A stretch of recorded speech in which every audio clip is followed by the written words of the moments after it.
नहीं जलाया जाता चूल्हा, खाते हैं ठंडा खाना। आइए जानते हैं शीतला माता की व्रत कथा। एक गांव में दो बहुएं रहती थी। बड़ी बहू घमंडी और ईर्ष्यालु थी, जबकि छोटी बहू भोली और दयालु। एक बार शीतला सप्तमी की रात छोटी बहू बच्चे को सुलाते सुलाते खुद सो गई और अनजाने में रसोई का चूल्हा जलता ही रह गया।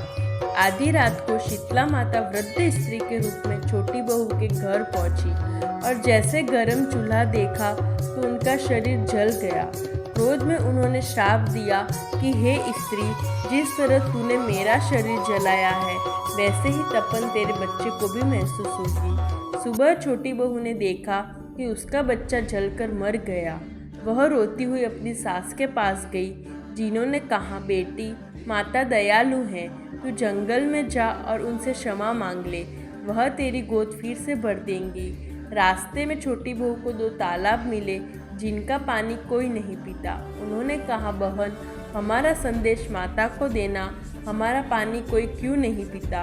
आगे उसे दो सांड मिले जो गले में चक्की के पाट बांध के लड़ रहे थे। उन्होंने भी विनती की, हमारे पाप का निवारण पूछना।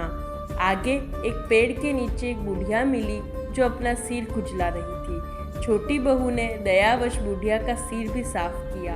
बुढ़िया ने खुश होकर आशीर्वाद दिया, जैसे मेरे माथे को ठंडक मिले वैसे तेरे बेटे को भी ठंडक मिले। आशीर्वाद मिलते ही टोकरी में रखा बच्चा जीवित हो उठा।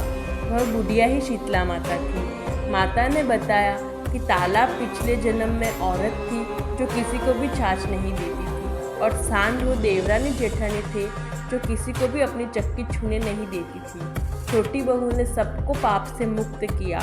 जब बड़ी बहू ने लालच में आकर यही सब दोहराया तो उसने तालाब, सांड और बुढ़िया का अपमान किया। नतीजा, उसका बच्चा कभी जीवित नहीं हुआ। माता केवल उसे ही फल देती है जिसके मन में सच्ची श्रद्धा और दया हो। बोलो शीतला माता की जय।